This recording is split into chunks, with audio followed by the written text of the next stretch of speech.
내 앞에 주어진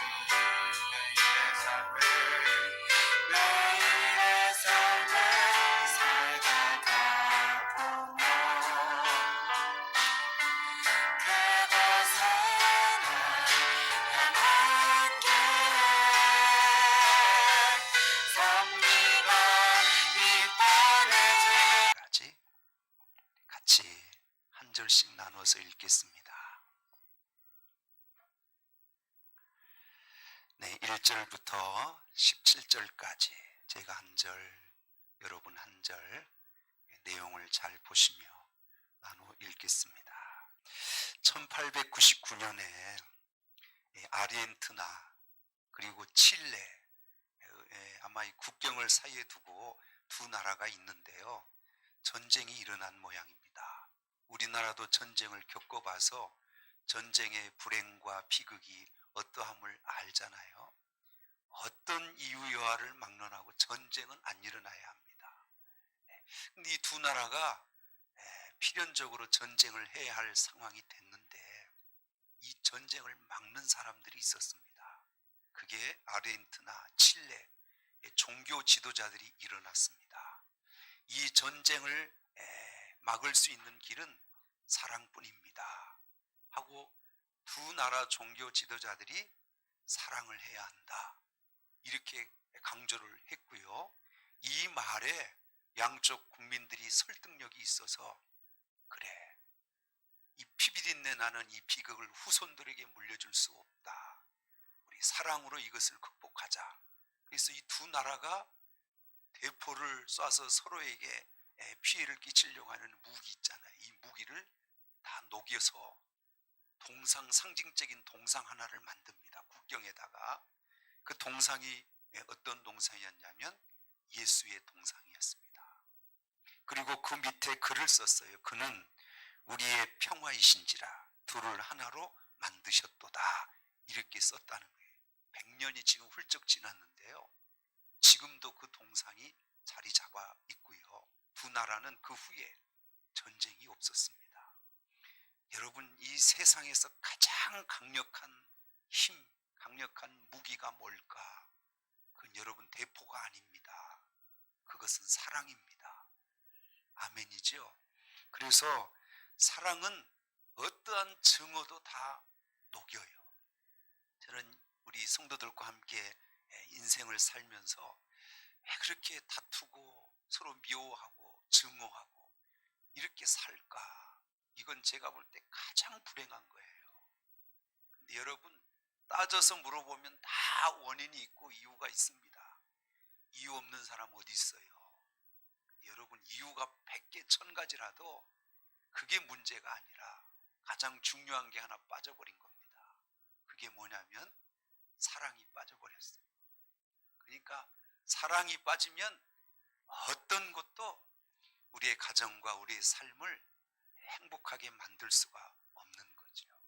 이 무서운 증오를 무너뜨릴 힘도 뭐냐? 그것도 사랑이에요.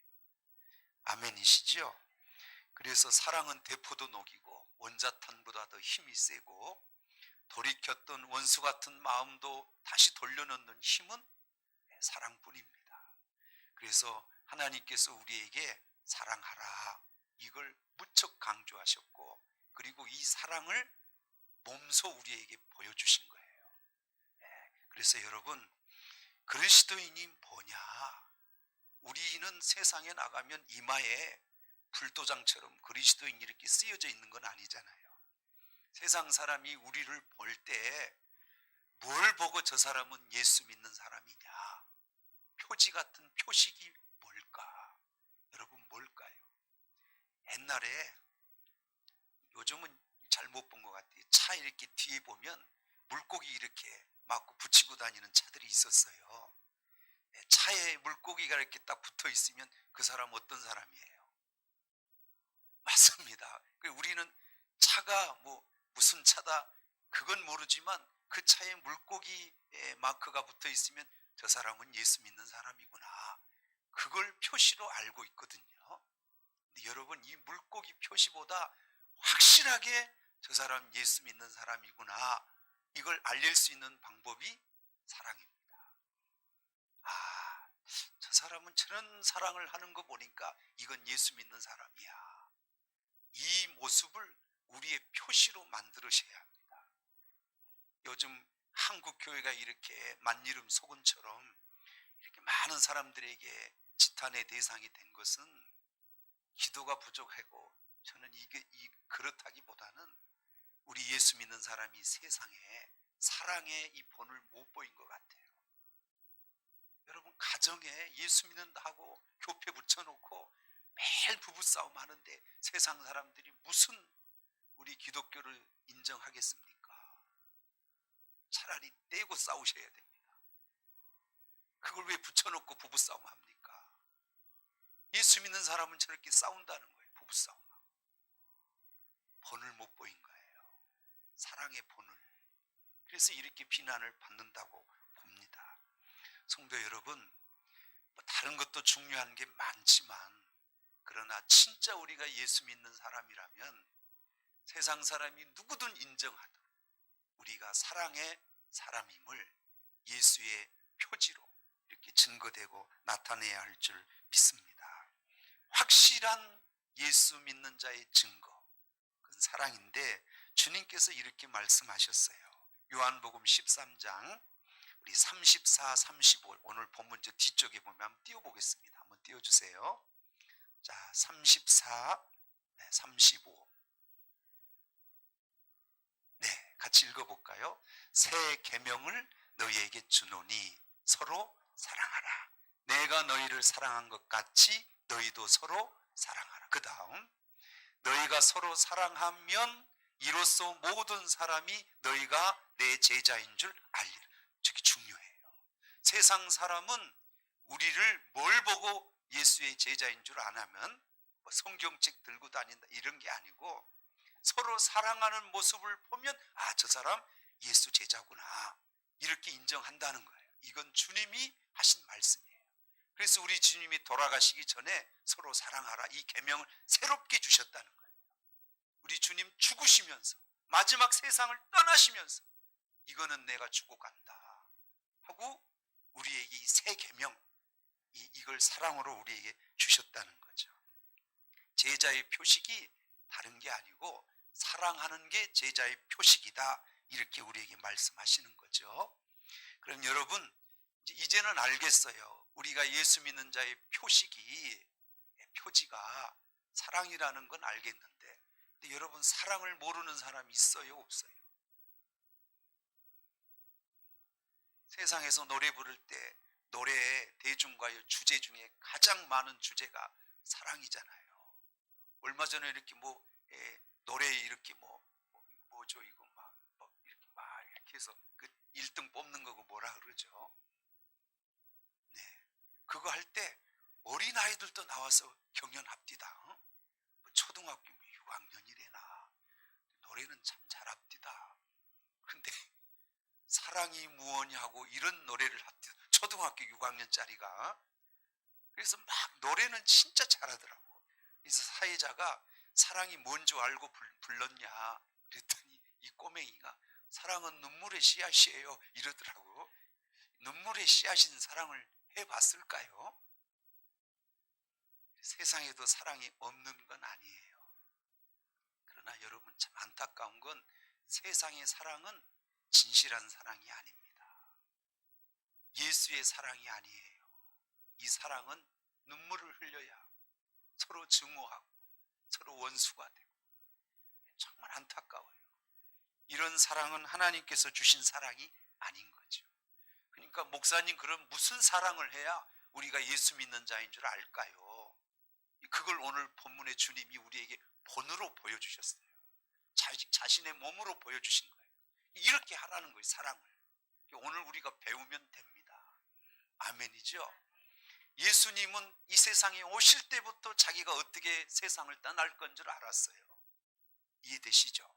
그래서 지금 이 요한복음은요, 예수님이 돌아가시기 한 일주일 전 기록을 거의 다 기록한 거거든요. 그러니까 일주일 안에 주님이 죽으시는 거예요.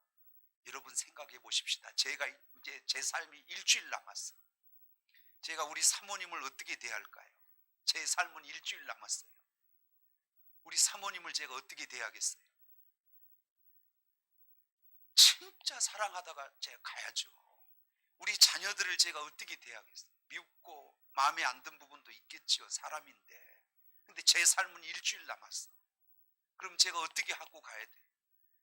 진짜 기본적으로 윤리적으로 이렇게 보통 사람이라면 자기 삶이 일주일 남았는데 싸우고 가겠어요? 없는 사랑도 다 하고 가겠어요? 우리 삶이 길지 않아요, 성도 여러분. 우리 주님은 다 아셔, 자기가 어떻게 될 걸. 그래서 자기 마지막 때가 다 된 걸 알고 제자들을 불러 모아놓고 이 사랑을 좀 보여주고 가시겠다. 여러분, 삶이 길지 않습니다. 오늘이 내 인생에 일주일 남았다고 생각하고 사십시오. 그럼 무슨 싸움이 있겠어요? 무슨 경쟁이 있고? 아닙니다. 시간이 모자라. 우리 삶은 그렇게 길지 않아요. 사랑하시다가 가셔야 됩니다. 그게 인생의 가장 아름답고 행복한 모습이에요. 1절을 보십시다. 우리 같이 오늘 본문 1절. 6월절 전에 예수께서 자기가 세상을 떠나 알아요. 이제 곧 떠나실 걸 이해되시죠? 아버지께로 돌아가실 때가 이른 줄 아셨어요. 이제 일주일도 안 남았어요. 세상에 있는 자기 사람들을 사랑하시되 어떻게 사랑하셨답니까? 끝까지 사랑하셨답니다. 사랑은 어떻게 하는 것인가? 이렇게 하는 거예요. 자기 때가 얼마 안 남은 줄 알고 내게 주신 사람을 사랑하시되 어떻게? 끝까지 사랑하는 것. 이게 주님께서 우리에게 보여주신 사랑입니다. 성도 여러분, 가족을 좀 사랑하십시오. 내 배우자를 진짜 사랑하시고 우리 자녀들 좀 사랑하시고. 저는 목회자인데 때로는 우리 자녀들이 제 마음을 못 채울 때가 있습니다. 여러분 보실 때 저도 이렇게 사람인지라 욱 할 때가 있는 것 같아요. 저도. 그래서 이리 와봐. 막 당장 야단치고 싶을 마음이 있는데 상처받을까 봐 못하겠어요. 그리고 뒤에서 기도해요. 지금은 모르지만 깨달을 때가 속히 오게 해달라. 그리고 제가 이렇게 깨달아 보니까 야단칠 시간이 없어요. 우리 사랑만 해도 모자랄 시간이야. 왜 야단을 치고 왜 미워하고 그럴 시간이 없는 겁니다.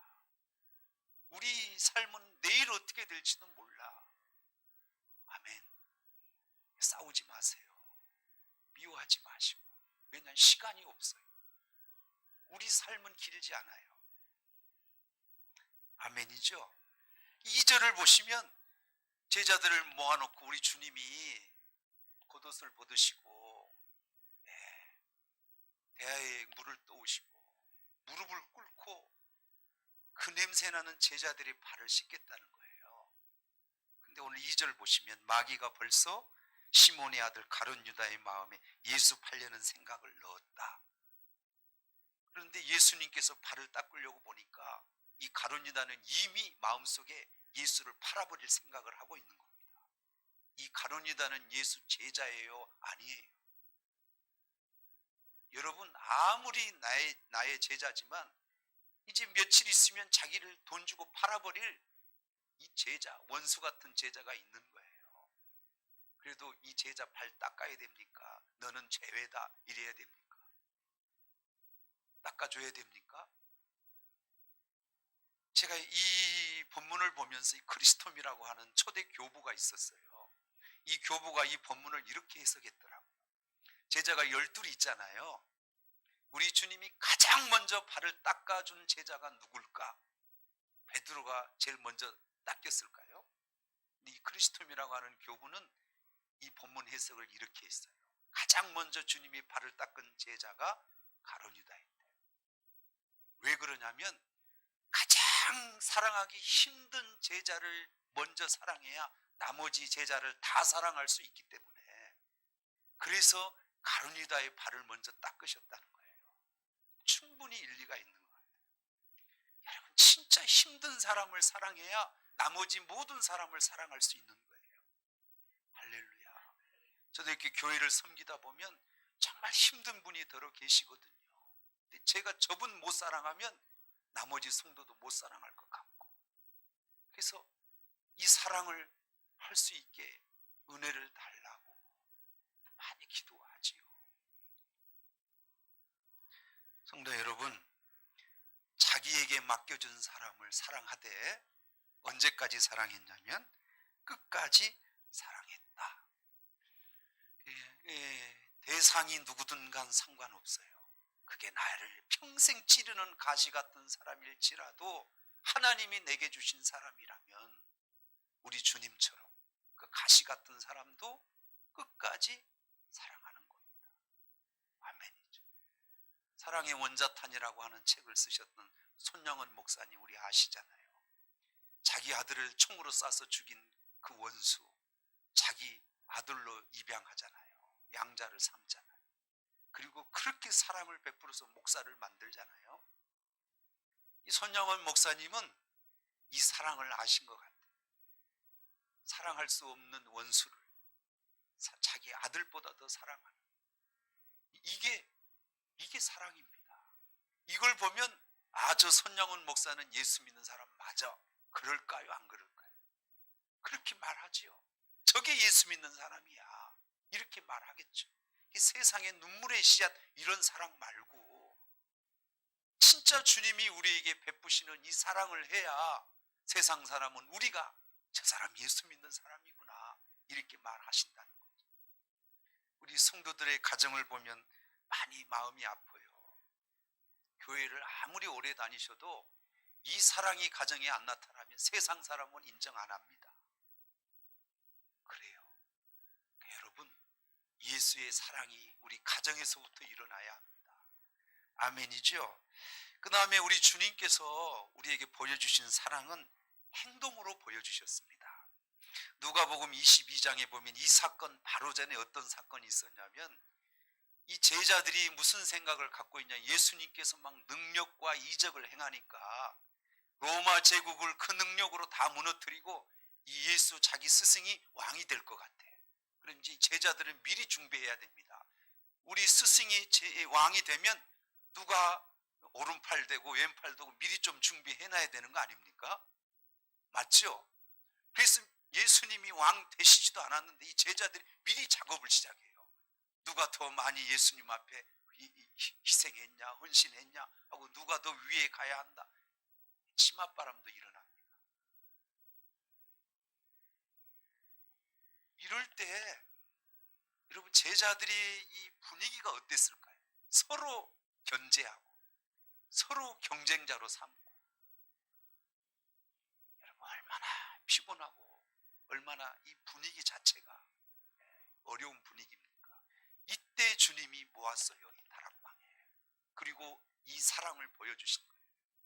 만약 주님이 더 지체했다면 분명히 이 제자들 12명 중에 분쟁과 다툼이 일어났을 겁니다. 본을 보여줘요. 이 남자분들은 아셔요. 군대 가면은 이 제식 훈련이나 뭐 이런 뭐 사격 훈련, 모든 군대의 이런 훈련들이 있잖아요. 그러면 훈련에 대해서 쭉 설명합니다. 그리고 꼭 하는 게 있어요. 시범 적용 앞에 나와서 시범을 보여주겠습니다. 그러면 뭐 엎드려 싸라든가 뭐 서서 싸라든가, 그러면 처음 이렇게 군인 간 훈련병들은 몰라요. 아무리 이론적으로 가르쳐줘도 누가 시범을 보여줘야 그거구나 하지 모릅니다. 아무리 지식적으로 가르쳐도 안 돼요. 그러니까 사랑도 이렇게 하는 거야 저렇게 하는, 아무리 이론적으로 가르쳐도 사랑 못합니다. 그래서 주님이 시범 조교가 되신 거예요. 내가 보여줄게, 사랑은 이렇게 하는 거라. 이해되시죠? 보여줘야만 사랑하는 겁니다. 오늘날 우리 교회가 뭘 해야 되냐면 세상 사람 앞에 사랑은 이렇게 하는 거야, 인생은 이렇게 사는 거야 하고 우리가 세상 사람들에게 행동으로 보여줘야 합니다. 우리 주님이 설명만 하고 가신 게 아니라 직접 그 사랑을 제자들 앞에서 시범조교처럼 보여주신 거예요. 그래서 어떻게 하셨어요? 다 신발 벗겨놓고 그리고 웃도리를 벗으시고 대야에 물을 떠다가 무릎을 꿇고 제자들의 발을 닦잖아요. 이제 막 네가 크냐 내가 크냐 막 다투고 경쟁하다가 분위기가 살벌해졌는데요. 우리 주님이 이리 와! 그러면서 이 행동을 보이셨을 때 제자들이 얼마나 무안하고 미안했겠어요. 그리고 얼마나 회개했겠어요. 왜 너 그랬어? 네가 왜 앞에 나서 지적하고 책망했다면 그 분위기는 더 살벌했을 겁니다. 이해되시죠? 이 분위기를 바꿀 힘은 본을 보여주는 거예요. 화목의 본, 사랑의 본을 보여주는 겁니다. 이해되시죠? 우리 주님이 이 땅에 오실 때 작정하고 오신 게 있어요. 겸손하게 사랑하겠다. 겸손하게 섬기겠다. 그래서 빌립보서 2장 5절 8절은 이렇게 기록하셨어요. 한번 띄워주세요. 빌립보서 그 전 말씀, 네, 같이 읽어보죠. 시작. 너희 안에 이 마음을 품으라. 곧 그리스도 예수의 마음이니. 그 다음, 그는 근본 하나님의 본체시나 하나님과 동등됨을 취할 것을 여기지 아니하시고, 그 다음, 오히려 자기를 비워 종의 형체를 가지사 사람들과 같이 되셨고 사람의 모양으로 나타나 자기를 낮추시고 죽기까지 복종하셨으니 곧 십자가에 죽으십니다. 가장 하나님께서 인정하는 교회는 저런 겸손하게 희생하는 사람이 많은 교회입니다. 어느 교회는 장관이 나오신답니다. 교회에. 근데 이 장관이 주일날 1시간 전에 와서 그 주차장 앞에서 그 빨간 봉 있죠. 장관이에요. 근데 빨간 봉 들고 성도들 차량 이렇게 안내하고 그러신답니다. 얼마나 겸손합니까? 우리 주님은 하늘의 왕이신데 이 땅에 죄인된 모습, 사람의 모습으로 오셔서 그렇게 오신 것만 해도 감지덕진데 이 냄새나고 더러운 우리를 위해서 주님이 죽어주셔. 죽을 것까지는 없잖아요. 내려오신 것만 해도 은혜인데 죽기까지 복종하시고, 그게 주님께서 우리에게 보여주시려고 하신 행동이에요. 그게 겸손이요, 그게 사랑입니다. 할렐루야. 주님은 처음부터 이 땅에 오실 때부터 그걸 우리에게 보여주신 거죠. 이때 사건에 베드로가 이렇게 여러 가지 나는 온몸을 씻어달라고 되지도 않는 얘기하고 이러잖아요. 발 씻어준다니까. 그랬더니 목욕한 사람은 발만 씻으면 돼 하고 주님이 막 이렇게 설명하잖아요. 이 모습을 보고 베드로가 굉장히 충격을 받았나 봐. 베드로가 나중에 성경 하나를 씁니다. 베드로는 제가 보니까 학문이 없어. 그래서 받은 은혜는 많은데 성경 쓸 그런 재주가 없어요. 그런데 딱 한 권 쓰긴 썼습니다. 베드로 전서, 길지도 않아요. 읽어보시면 짧아요. 이 베드로 전서 5장에 이 사건을 보고 베드로가 이렇게 표현합니다. 자, 한번 읽어보십시다. 베드로 전서 5장 말씀 띄워주세요. 자, 읽어보시죠. 시작. 젊은 자들아, 이와 같이 장로들에게 순종하고 다 서로 겸손으로 허리를, 이때 주님이 허리를 동이고 제자들의 발을 닦았잖아요. 그때 본 거예요. 베드로가 거기서 배운 겁니다. 그래서 저렇게 표현한 거예요. 그 다음 읽어보죠. 허리를 동이라. 하나님은 교만한 자를 대적하시되 겸손한 자들에게 은혜를 주시니. 그 다음 절. 그러므로 하나님의 능하신 손 아래서 겸손하라. 때가 되면 너희를 높이시리라. 베드로는 이걸 봤어요. 겸손해야 하나님이 높여주시는구나. 만약 반대로 교만하면 하나님이 대적하시는구나. 여러분, 절대로 우리가 무슨 뭐가 이렇게 막 이루어졌다고 많은 걸 가졌다고 교만하면 안 됩니다. 높아지실수록, 많이 가지실수록 우리는 주님처럼 겸손하셔야 돼요. 더 낮아지셔서 섬기는 자가 되셔야 그게 사랑이에요. 그게 행동으로 보여주신 본이 되는 사랑인 줄 믿습니다. 성도 여러분, 이 시대는 참 각박한 시대가 되어버렸어요. 이 코로나 우리가 원해서 이렇게 이 어려움을 겪은 건 아닌데 막 서로 이렇게 거리가 막 이렇게 벌어진 것 같고, 요즘 뭐 저는 지하철을 안 타봐서 모르는데 지하철에서 기침하면 이 역적이래네. 기침도 함부로 못하는 시대고. 나 도망가요? 그러니까 굉장히 각박해졌어요. 이게 코로나라는 게 그런 것 같아요. 여러 가지 인간적인 이 따뜻함, 이런 것들이 많이 이렇게 훼손된 것 같아요. 그럴지라도, 상황은 현실이 그럴지라도 우리는 이 상황 속에서 사랑을 나타내고, 이럴 때 사랑을 본을 보이는 우리 교회, 우리 성도들이 돼야 할 줄 믿습니다. 믿음이 뭐예요, 여러분? 믿음은 믿습니다 하고 막 이렇게 막 열정이 넘치는 것만 믿음일까요? 내가 아무리 믿음이라고 외쳐도 하나님이 인정 안 하면 그 믿음 아닙니다. 성경 하나를 볼게요. 갈라디아 5장 6절 띄워주세요. 크게 한번 읽어보시죠. 시작. 그리스도 예수 안에서는 할례나 무할례나 효력이 없다. 오직 사랑으로서 역사하는 믿음만 믿음이다. 잘 한번 보십시오. 그리스도 안에서는 다른 것 다 인정 안 한다. 그게 할례든 무할례든 그 효력 없는 거다, 그거. 그러나 사랑으로서 역사하는 믿음만 믿음이다. 저 갈라디아에서는 저렇게 말해요. 사랑 없이 나타나는 믿음은 믿음이 아니에요. 모든 우리의 믿음의 행위에 뭐가 빠지면 믿음이 아니냐면, 사랑 없이 행하는 건 믿음이 아니에요. 사랑으로서 역사해야 믿음입니다. 그러니까 사랑으로 출발하세요. 여러분 모든 삶의 근본에 사랑으로 시작되셔야 합니다. 그래야 그게 하나님이 인정하는 믿음이에요. 많이 부족해도 괜찮아요. 실수해도 괜찮아. 근데 사랑하다가 실수하는 건 괜찮은 겁니다. 그러니까 사랑으로 하십시오. 믿음도 헌신도 봉사도 뭘 하시든지 사랑으로 하셔야 그걸 우리 주님은 믿음으로 받으시는 줄 믿습니다. 할렐루야. 여러분 본을 좀 보여주세요. 교육 중에 가장 확실한 교육은 막 지식을 넣어주는 게 아니라 본을 보여주는 겁니다. 삶으로 나타내 주는 거예요. 그게 가장 확실한 교육인 줄 믿습니다.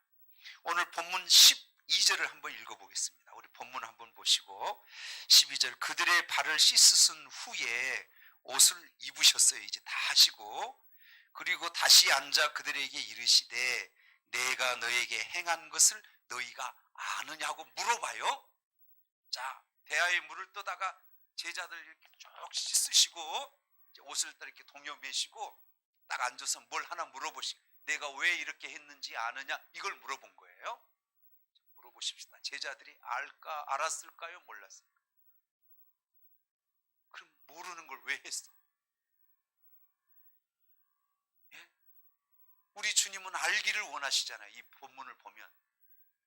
제가 인생을 살면서 막 답답한 게 뭐냐면, 사랑도 상대방이 좀 알아야 그게 사랑의 효력이 좀 있구나.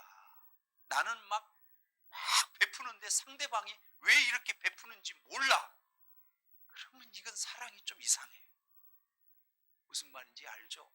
내가 만약 누군가에게 돈을 줬다 합시다. 제가 돈을 준 이유는 그 돈을 좀 선하게 쓰기를 원해서 돈을 줬어요.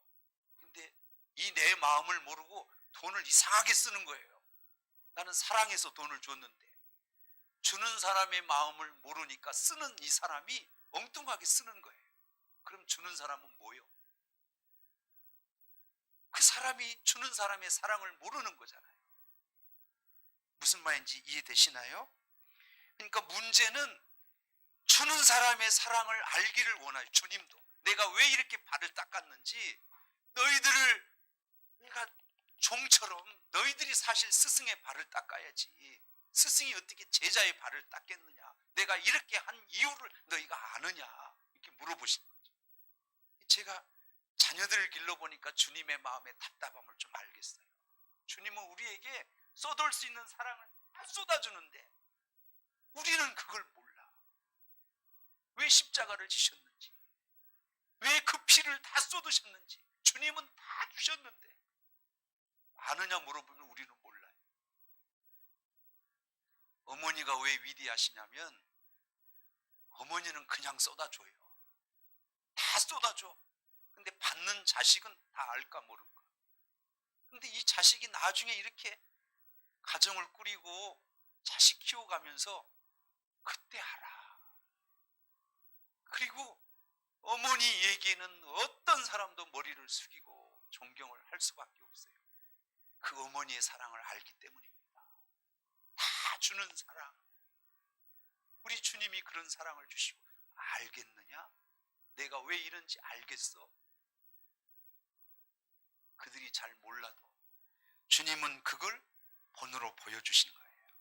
이해되시죠?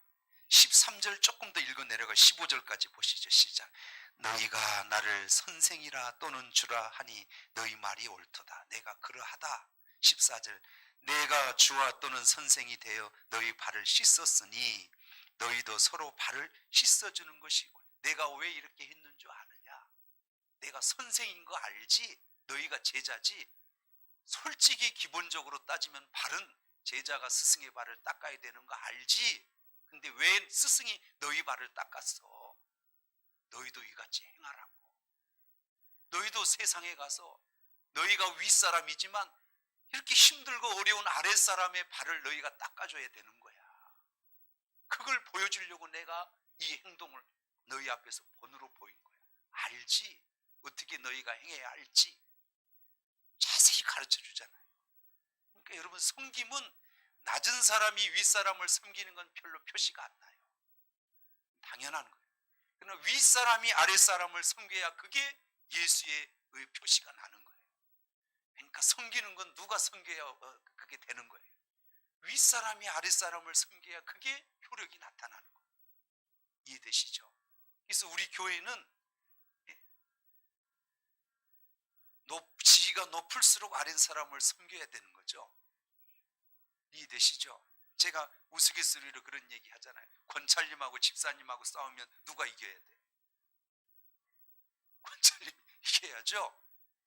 직분상은 집사님이 위신데, 그럼 집사님하고 장로님하고 싸우면 누가 이겨야 돼? 집사님이 직분으로는 장로님이 위신데 왜 져요? 섬기려니까, 사랑을 나타내려니까. 이겨서 뭐 하겠어요? 이해되시죠? 여러분, 진짜 사랑을 하시면 여러분 가정은 화목해지고 우리 교회도 화목해지고 우린 세상에서 엉뚱한 사랑을 배운 겁니다. 사랑은 어디서 배워야 하냐면 우리 주님으로부터 배우는 겁니다. 아멘이죠? 그리고 주님이 우리에게 본을 보여주신 게 세 가지예요. 조금 정리하고 마무리하겠습니다. 스승인데 제자들의 발을 닦았다는 거예요. 우리 주님은 오실 때부터 섬김을 받을 생각은 없었어요. 내가 온 건 왜 온 줄 아느냐? 내가 하늘의 왕이지만 너희한테 대접받으려고 온 거 아니고 나는 너희를 섬기려고 왔어. 주님은 올 때부터 우리에게 섬김의 종으로 왔다는 거예요. 이건 사실 상식적으로 이해가 안 됩니다. 근데 그게 주님의 사랑이라는 거예요. 사랑은 이해가 안 되는 거예요.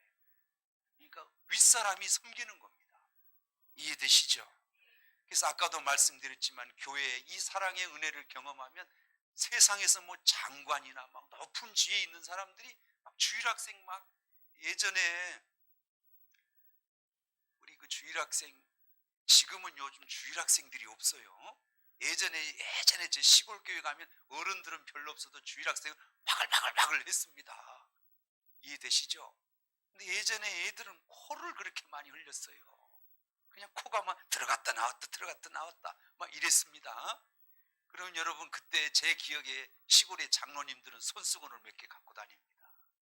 그래, 코 흘리는 애 있으면 이리 와, 코 좀 풀어, 흥해 하고. 여러분, 그 모습이 너무 좋더라고요. 아이들을 섬겨요. 그 코가 더러운 거잖아요.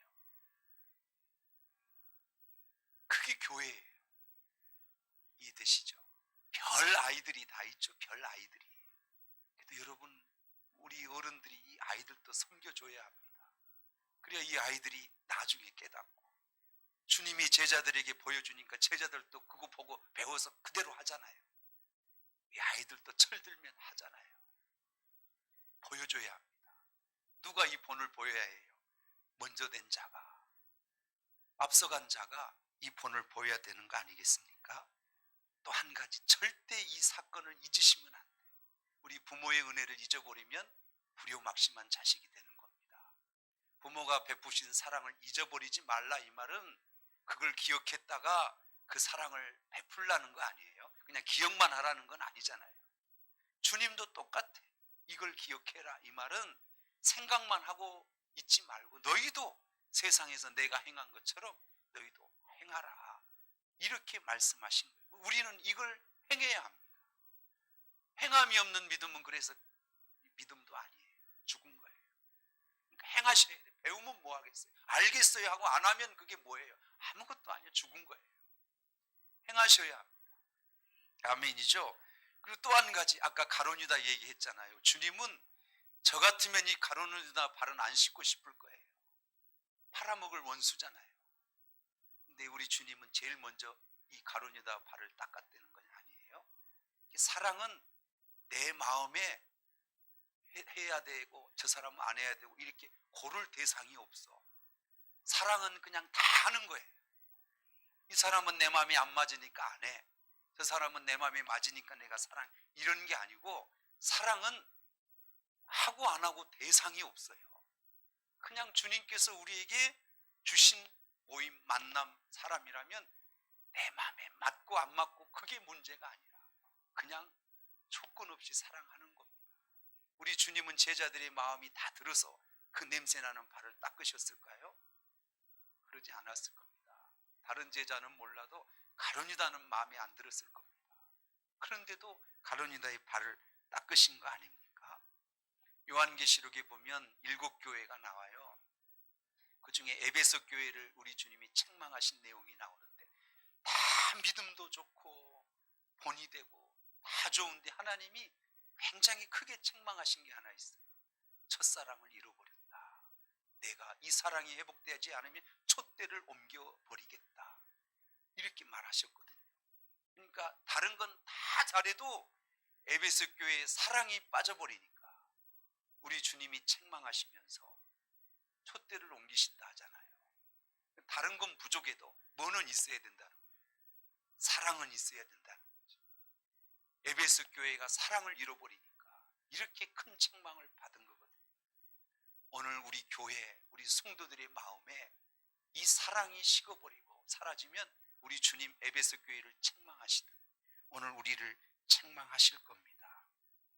성도 여러분, 세상에 태어날 때부터 성자로 태어난 사람은 없어요.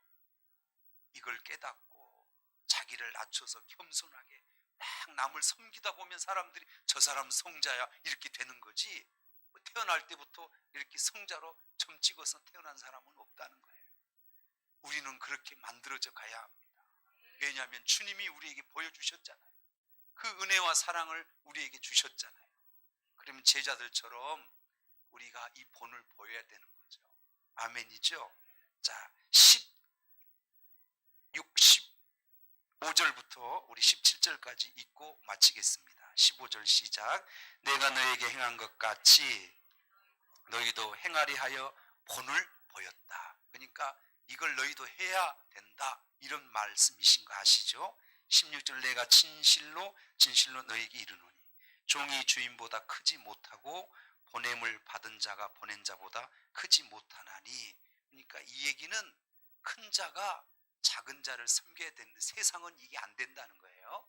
근데 너희는 이제 받지 않느냐. 그리고 마지막 17절 이렇게 말하죠. 이것을 너희가 알고 행하면 뭐래요? 복이 있대요. 여러분 이거 아세요? 큰 자가 낮은 자를 섬기는 거, 세상 사람은 그렇게 안 됩니다.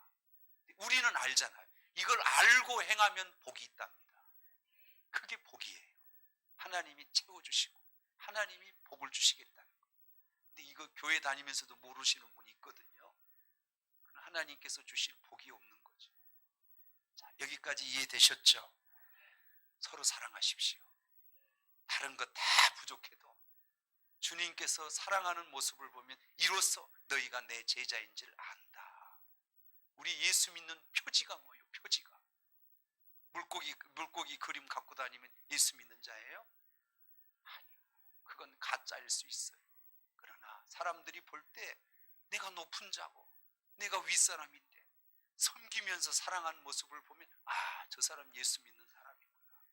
원수 같은 사람을 사랑하는 걸 보면 저 사람이 예수 믿는 사람이구나. 이렇게 세상은 우리를 안다는 거예요. 이렇게 살아가는 거, 그게 주님께서 우리에게 원하시는 믿음의 삶인 줄 믿습니다. 우리 성도들이 이 각박한 시대에 여러분 주님께서 우리에게 본으로 보여주신 이 사랑을 마음껏 사랑을 행하십시오. 우리 부부 사이에, 우리 가족과 또 우리 교회, 우리 온 성도들이 주님이 베푸신 이 사랑을 잘 서로 행하셔서 복을 받는 그런 저와 여러분이 되시기를 주의 이름으로 축원합니다. 사랑에 대한 말씀을 나눌 때마다 이 찬송을 드리는데 많이 불러도 은혜가 되는 것 같아요.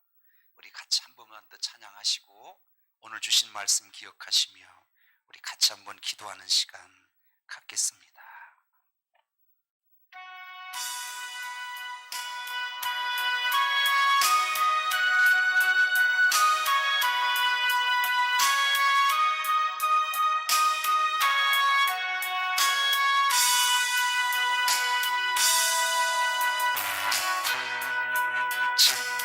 세상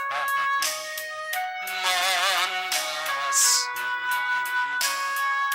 우리 할 일이 무엇이 믿음과 소망과 사랑과 소망과 사질이 사랑입니다. 제일은 사랑이라. 성도여 서로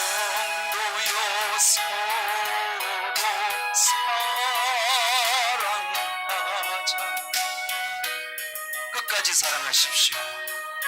내 인생에 일주일 남은 것처럼 계산하시고 사랑하십시오. 사랑 주님 계명지켜 힘써서 사랑. 이 한 절 더 하겠습니다. 하나님은 사랑이십니다. 하나님은 곧 주 예수님도 사랑이십니다. 주 예수님도 성령 받은 자의 큰 증거도 사랑입니다. 받은 자 큰 주도 온전한 사랑. 성도여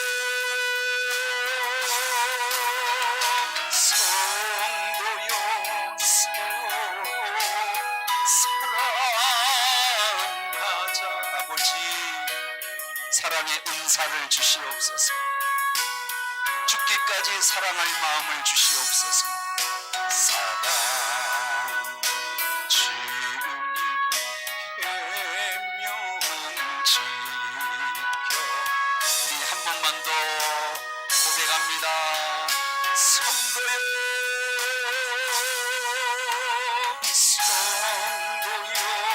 서로